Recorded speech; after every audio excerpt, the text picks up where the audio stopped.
Hi, you guys, and welcome. Thank you so much for joining me. Thank you, and welcome to all of my subscribers. And today I would like to start off with a little bit of encouragement and to all of my homemakers and homemakers in training. We're going to embrace the submission of the wise woman. In designing a lifestyle that pleases God, a practical guide by Pat Ennis and Lisa Tatlock. There is a section in this chapter book, about submission. And submission is sometimes a topic that generates emotion and controversy. It is not a topic that's popular, especially among women who do not know the Lord or understand the true nature of biblical submission. Many Christian women also struggle to enthusiastically embrace this concept of submission. And there are many questions that often arise when discussing submission. Why must we submit to authority? Or does submitting mean I am inferior? Or does submitting mean I will always agree with that authority? So does submitting mean I never get to voice my opinion? Those can be a few questions that may come up, and the questions could be actually endless.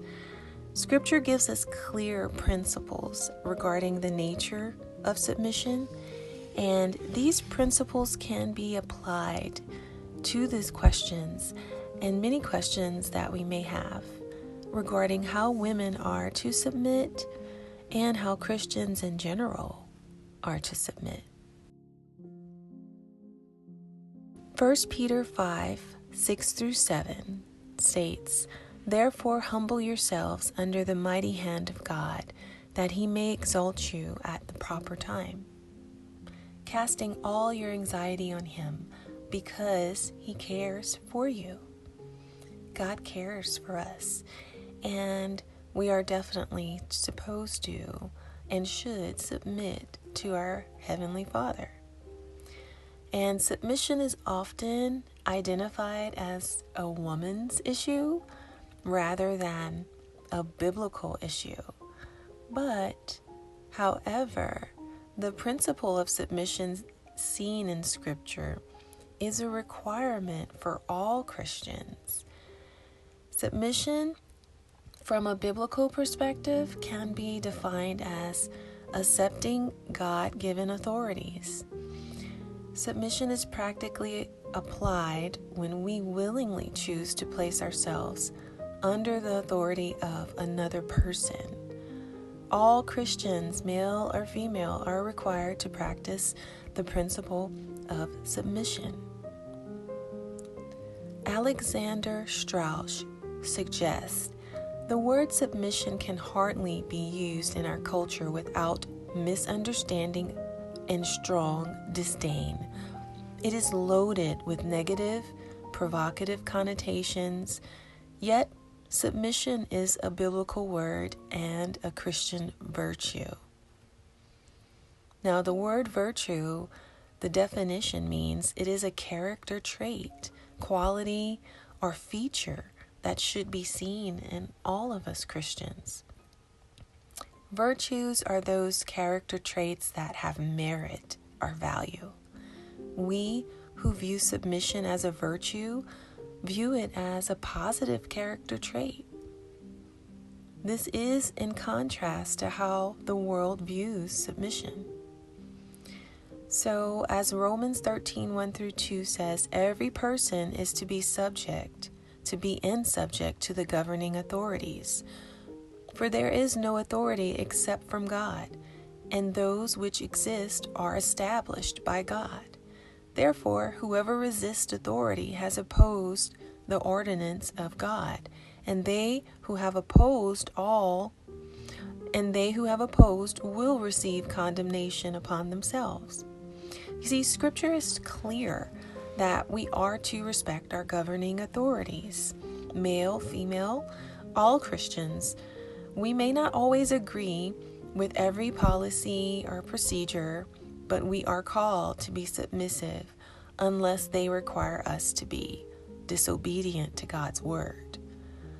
And if you want to know in what the verses state about that and what is disobedience to God's word, like not gathering together to meet, why don't you read Acts 4:19 through 20 or Acts 5:28 through 29 to get more of a perspective on this. There is no government on earth, good or bad, which has been established without the consent of God himself. That is really hard to accept these days, but you can see this in Psalm 62:11 and Psalm 103:19.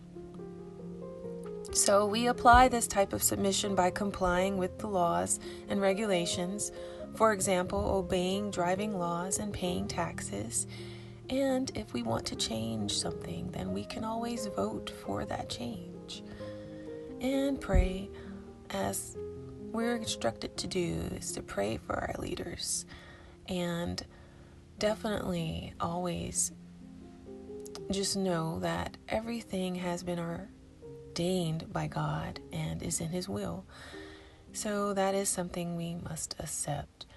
But I would say vote according to the values you have and that you share within your home and church. Now, there's also submission to church leadership, our elders. 1 Peter 5:5 states, "Likewise, you younger people, submit yourselves to your elders. Yes, all of you be submissive to one another, and be clothed with humility, for God resists the proud, but gives grace to the humble." The term for elders used here refers to pastors, our spiritual leaders of the church. So 1 Timothy 3:1 through 7 and Titus 1:5 through 9 has a description and qualifications of what elders are. And Christians, as church members, we're called to submit to those authorities that are within the church. Mature believers submit to authorities, and immature believers do not submit to authorities. That is just a known fact, as same thing with other things in life. And here's where the controversy lies. Most when it comes to women and submission, Ephesians 5:22 says, "Wives, be subject to your own husbands as to the Lord." Married women have an added dimension of submission. We are called to be submissive to our husbands. God has ordained or divinely appointed that husbands function as the head of the wife, just as Christ is the head of the church, as Ephesians 5:23 through 25 states. The husbands are the authority within the marriage, relationship, and home.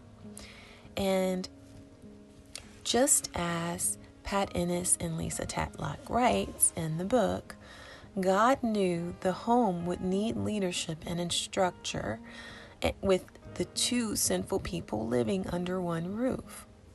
He clearly identifies what that structure should look like.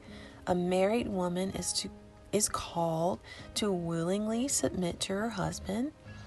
Husbands are not called to demand submission, but the wives submits because God has commanded it, and she desires to be obedient as a Christian.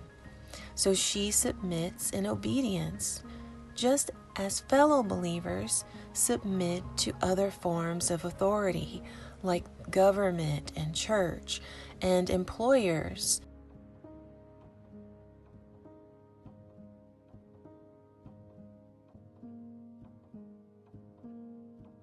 Wives are to submit to their own husbands, not all men. And if you need clear instruction on that, I would suggest Colossians 3:18 through 21. As the wife submits to her husband and the husband sacrificially loves his wife, they become a clear model of the relationship between Christ and his church.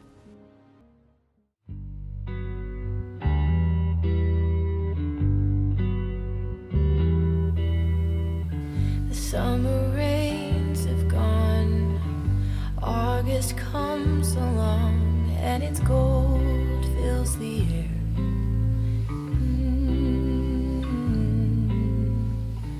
Heavy afternoons, September and its moon seem so far away, and I can't help but say, dear heart, come soon, I'm waiting for you. Now the days are so long till you come along. When winter is nigh and until darkness light, summer bids its farewell, and I'm under your spell, dear autumn.